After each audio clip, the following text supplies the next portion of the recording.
올 한 해는 우리만큼이나 북한도 다사다난했던 한 해였습니다. 역대 최대 규모의 열병식을 여는가 하면 잠수함 발사 탄도미사일을 시험 발사해 우리나라를 비롯해 주변국들을 긴장시키기도 했죠. 그런가 하면 지난 여름에는 나선시에서 큰 수해가 나기도 했고 장마당의 발달로 경제 상황이 호전되기도 했습니다. 조병현 IBK 경제연구소 수석연구위원과 함께 올 한 해 북한 주요 뉴스 짚어보도록 하겠습니다. 어서 오십시오. 네, 안녕하십니까. 먼저 최근에 북중 접경 지역에 다녀오셨다고 하는데 분위기가 어땠습니까? 어떤 일정으로 다녀오셨어요? 네, 지난주 17, 18, 19일 해가지고요. 중소기업 중앙회가 주관하는 그 백두 포럼을 다녀왔습니다. 네. 북한의 접경 지역에 있는 연길하고 동문을 갔다 왔는데요. 실제 북중 관계를 현장에서 좀 느껴보니까 정치적으로 좀 관계 회복은 아직 멀었다 이렇게 느낄 수 있었고요. 경제 분야에서는 다소 좀 재개하려고 하는 움직임도 있었습니다. 또 현장에서 북한의 사항들도 좀 봤는데요.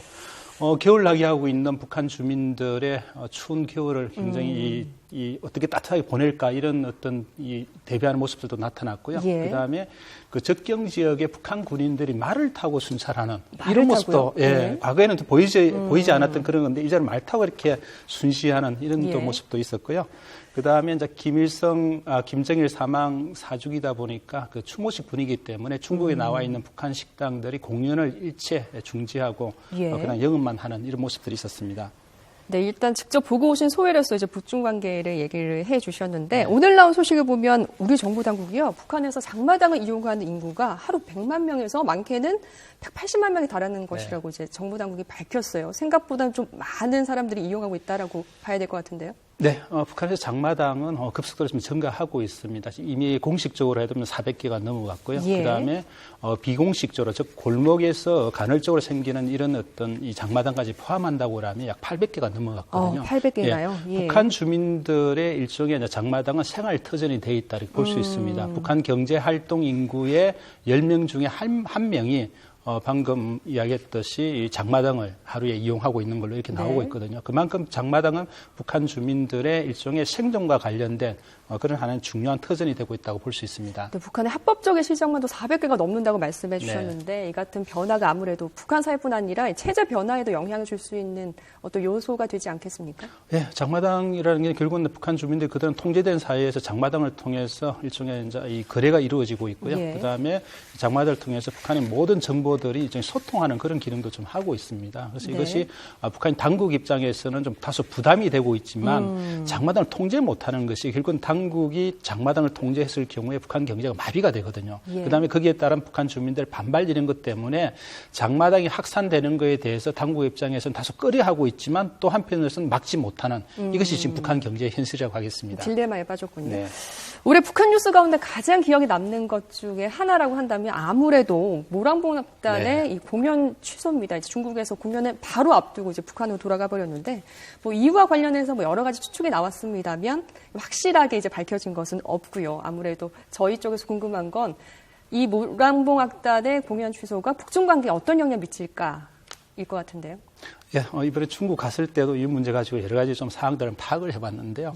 뭐 배경은 여러 가지 많이 나오고 있지만 이게 그 북한의 고위급하고 중국의 고위급이 이 급속도로 진행이 하다 보니까 그 밑에 실무 단위에서 이게 진행 내용에 대해서 아마 체크를 못했던 것 같습니다. 근데 막상 보니까 그날 공연하는 날 김정은 제1위원장이 수소팍등 발언을 했고요. 근데 공연의 뒤에 화면이 이제 미사일 발사는 이런 장면들이 있었고, 그 다음에 너무 그 김정은 우상화에 모든 초점을 맞춰 있다 보니까 중국은 그 자체에 대해서 수용하기 굉장히 어려웠던 이런 측면이 있었던 것 같습니다. 그래서 중국 입장에서는 공연 내용을 어떻게 바꾸라 이렇게 이야기는 하지는 않았지만 이 중국의 상황에 봤을 때 이 내용 자체를 중국 내에서 그대로 공연했을 경우에는 중국의 어떤 이 국민들도 좀 받아들이기 어려운 아마 이런 상황 때문에 취소된 것 같습니다. 그래서 북한 입장에서는 뭐 최고 존엄을 건드렸다 이렇게 판단해가지고 취소된 것 같은데 갑작스런 공연 취소에 따라서 중국 국민들이 받아들이는 반감은 더 커진 것 같습니다. 이해를 못한다는 거죠.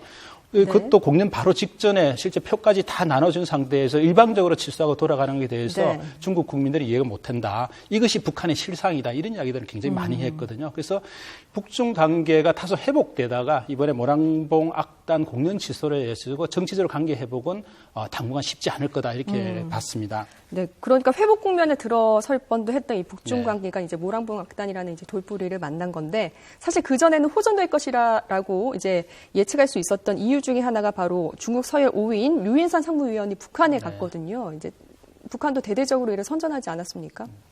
예, 맞습니다. 북한의 당 창건 70주년 행사에 맞춰가지고 중국의 권력서열 5위 유인산이 북한에 가가지고 김정은을 직접 만나고 여러 가지 관계 복원 차원에서 논의가 많이 이루어졌습니다. 열병식에도 갔고요. 예, 열병식에도 가고 했는데 그래서 이제 그 이후에 실제적으로 북중 관계 하나의 회복되는 상징으로서 모란봉 악단을 이제 공연하려고 했는데 이 자체가 취소되다 보니까 다시 북중 관계가 과거로 돌아가는 이런 어떤 현상이 있었고요. 만약에 이번에 그 계획대로 모란봉 악단 자체가 공연이 제대로 이루어지고 이러면 아마 북중 관계가 다소 좀 회복되고 그 다음에 김정은 제1위원장의 어떤 그 중국 방중 뭐 이런 것도 이어갈 수가 있었는데 이 공연 갑작스러운 취소 자체가 오히려 북중 관계를 다시 악화시키는 하나의 큰 요인이 되지 않을까 생각이 됩니다. 네, 그리고 북한의 열병식 자체도 굉장히 화제였습니다. 네. 아주 뭐 사상 최대 규모로 맞습니다. 펼쳐졌어요. 예, 지난 10월 10일 당 창건 70주년 북한에서는 최대의 행사였죠. 특히 김정은 제1위원장이 지도자가 되고 난 다음에 맞이하는 가장 큰 행사였는데 여기에 엄청난 예산을 투입을 했습니다. 심지어 북한 1년 예산의 약 3분의 1 정도 이 행사에 투입할 정도로 대대적으로 했습니다. 이걸 통해서 김정은 제1위원장을 대외에서 좀 과시하고 내부적으로 좀 체제 결속을 시키기 위한 그런 차원에서 대대적인 행사를 했습니다. 여기에는 북한의 신형 무기도 좀 공개해가지고 북한의 어떤 군사 강국이라는 것도 많이 내세웠고요. 그런데 아쉬운 것은 엄청난 예산을 결국은 북한 경제에 더 투입했으면 오히려 북한 경제가 더 좋아질 건데 여기에 일종의 보여주기식이 위한 일종의 행사에 투입하다 보니까 이것이 북한 경제의 또 하나의 발목을 잡는 하나의 요인이 되지 않을까 이렇게 됩니다. 네, 올해는 뭐 광복 70주년이라는 기대와 희망 속에 이제 출발을 했었는데 그런데 남북 관계에서 있어서는 이제 발목을 잡는 사건들이 좀 많았습니다. 먼저 북한의 지뢰 도발을 이제 언급하지 않을 수가 없는데요. 8.25 합의까지 나왔고 또 북한이 유감을 표명하기도 했습니다. 그런데 북한이 갑자기 이 미국의 흉계 밑에 북의 소행으로 둔갑했다 이렇게 주장하기 시작했거든요. 왜 그렇게 발을 빼는 겁니까? 예, 목함지뢰는 북한이 일종의 도발입니다. 특히 이 비무장지대에서 북한이 목함지뢰를 설치해가지고 거기에 우리 병사, 부사관인 2명이 발목이 날아가는 이런 엄청난 이 사고를 입었는데요. 북한이 실제적으로 설치했다는 것은 명백하게 우리가 우리 군뿐만 아니라 유엔사와 같이 조사해가지고 이미 나온 명백한 사실이거든요. 북한 이 자체를 인정을 하지 못하고 그저께 이것은 미국의 어떤 이 저희에서 조작된 거다 이렇게 또 갑자기 그렇죠. 남쪽에 대한 책임을 떠넘기고 있거든요. 그만큼 북한 입장에서는 이 도발을 해놓고 자기들의 지시라고 또 하면 국제사회도 여러 가지 비난이 또 있으니까 이것을 괜히 남쪽으로 좀 떠넘기기 위한 이런 어떤 전략 전술을 쓰고 있지 않나 생각이 됩니다. 네, 8.25 합의 이후에 이제 2달 만에 이산가족 상봉 8.25 합의가 나왔고 그다음에 이산가족 상봉 행사가 이루어지기도 했었는데 이산가족 상봉에 사실 많은 사람들이 눈시울을 이제 붉게 만들었고요. 북한에서도 참 큰 뉴스일 텐데 김정은 체제 선전에도 좀 활용된 것 같아요. 예, 이산가족 상봉은 여러 정치적 사안 관계없이 빨리 정리해가지고 이산가족 분들의 아픔을 달래줘야 됩니다. 지난번 금강산에 이산가족 상봉을 하고 난 다음에 실제적으로 여러 가지도 기대를 많이 했습니다. 당국과 회담을 통해서 정리하고 이루어져야 되는 건데 북한이 그 이후에 여러 가지 금강산 관광 재개만 요구하고 있지 이산가족 상봉 정리에 대해서는 진전을 보이고 있지 않습니다. 오히려 북한이 이것을 북한 내에 체제 선전 목적으로 이용을 하고 있습니다. 자기들은 이산가족 상봉도 통 크게 결정을 해줬다 이렇게 하면서 김정은에 대한 어떤 이 정책에 대한 띄우기 이런 전략을 펴고 있는데요.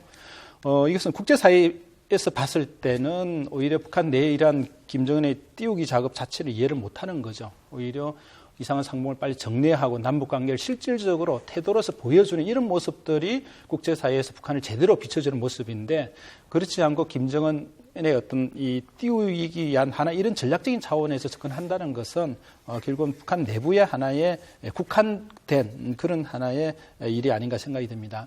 뭐 유엔과 미국도 이 서방국들이 북한의 경제를 옥죄기 위해서 많은 제재들을 내놓고 있습니다. 그런데도 이 김정은 체제에 들어서 경제가 조금씩 성장하고 있다라고 하는데요. 좀 아이러니가 아닐 수 없는데요. 예, 북한 경제가 겉으로 보기에는 성장을 하고 있습니다. 연 보통 작년도 같은 경우도 한 1% 성장했는데요.